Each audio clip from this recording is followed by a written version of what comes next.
Wanjiku thought she had escaped the Mwangi estate. She had no idea that she was running toward a truth far more terrifying than the curse itself. A familiar voice stopped them. Amani! Both women froze. Amani slowly closed her eyes. Her heart sank. The voice came from directly behind them. Madame Grace stood at the end of the corridor.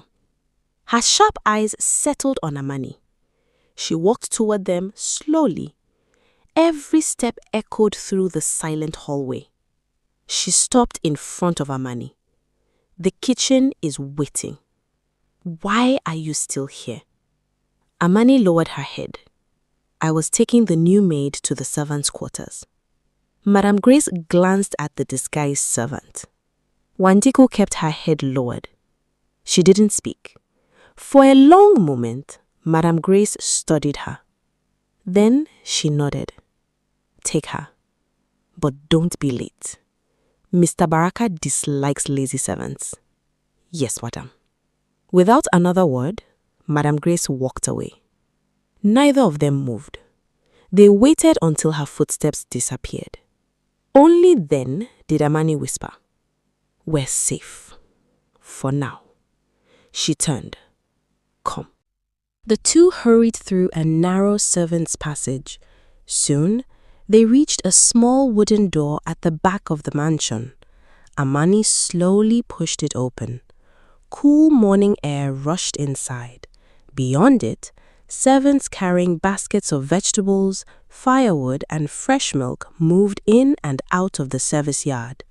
No one paid attention to them. Amani picked up an empty basket and handed another to Wanjiku. Carry this.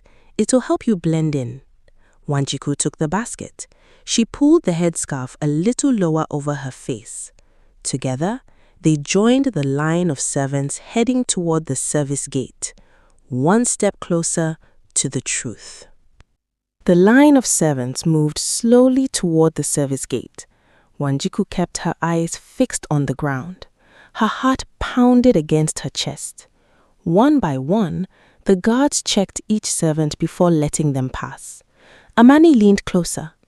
Don't speak. Let me do the talking. Wanjiku gave a slight nod. They shuffled forward. Only two servants remained ahead of them. A guard stopped an elderly woman. He searched her basket, then waved her through. Now it was Amani's turn.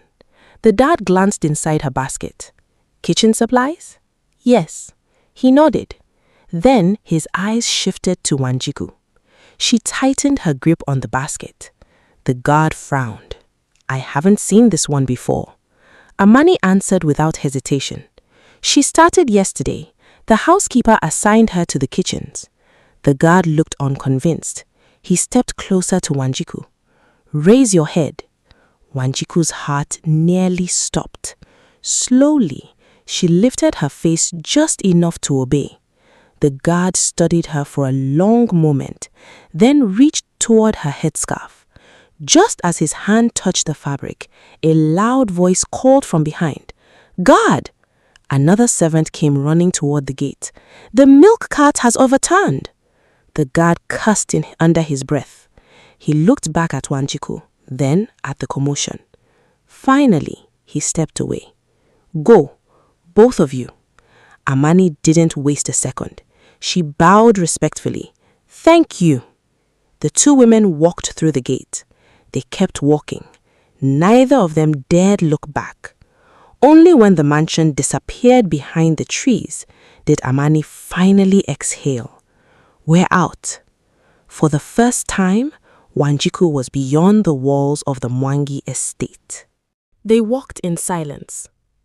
The further they moved from the mansion, the lighter Wanjiku felt. For the first time since her wedding, she was free. At least for now. After nearly an hour, the village disappeared behind them. A narrow footpath led deep into the forest. Wanjiku looked around. Does Mama Nyambura live all the way out here? Amani nodded. They continued walking. Soon, an old mud and thatch hut came into view. Smoke curled gently from the chimney. A large mugumu tree stood beside the hut. Its enormous branches stretched over the entire clearing. Amani stopped walking. "We're here." Wanjiku looked at the lonely hut. "This is where she lives?" Before Amani could answer, an old voice called from inside. "I've been expecting you." Both women froze. The wooden door slowly creaked open.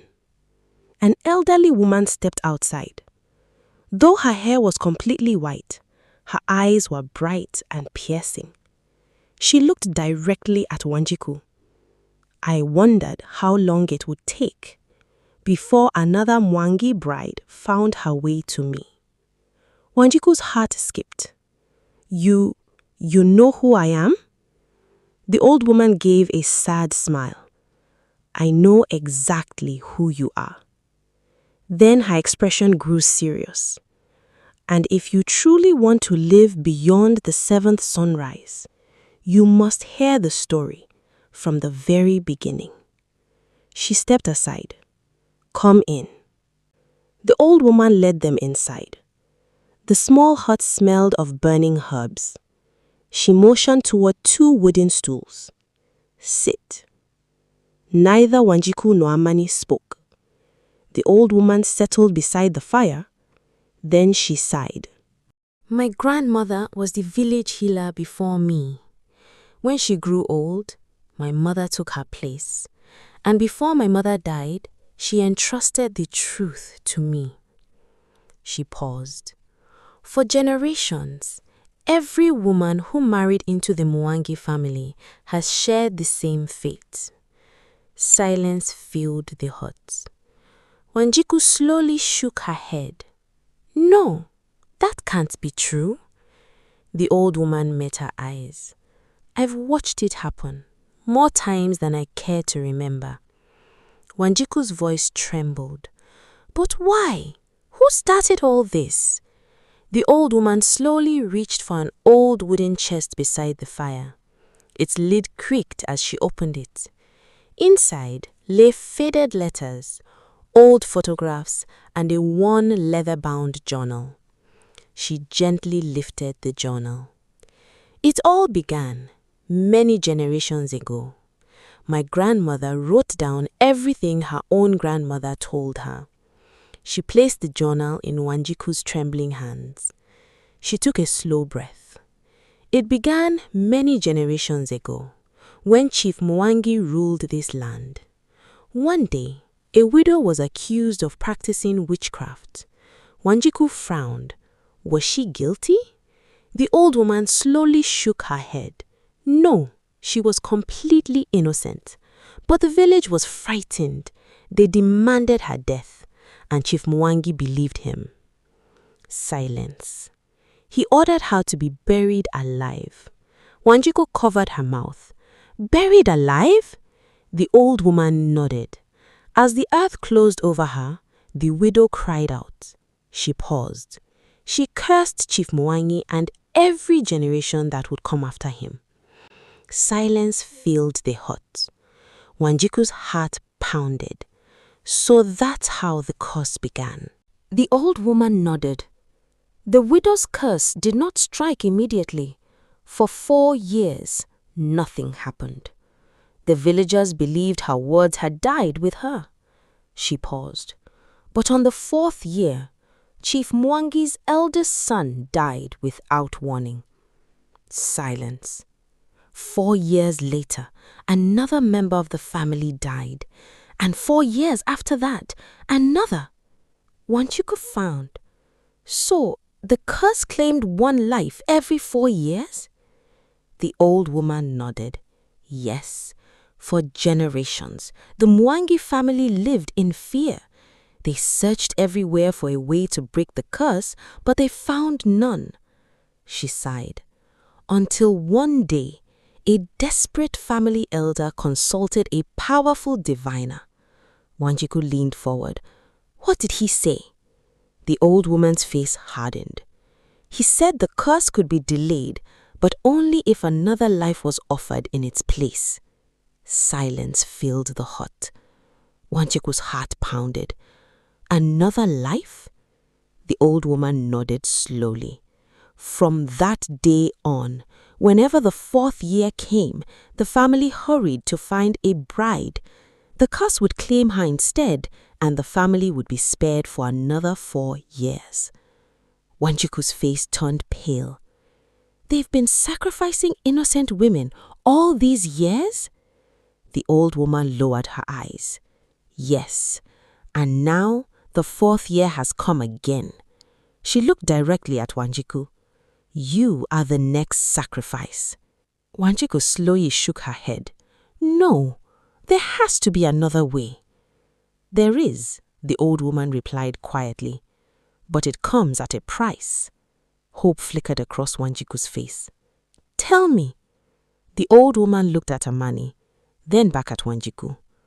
The curse can only claim the bride if she remains inside the Mwangi family's land before sunrise on the 7th day. Silence. Wanjiku's heart pounded. Then why doesn't every bride simply run away? The old woman's eyes filled with sadness. They never knew. The family made sure of that. Those who became suspicious were watched. Those who tried to escape were hunted. Wanjiku's heart pounded. So that's why Amani told me to leave.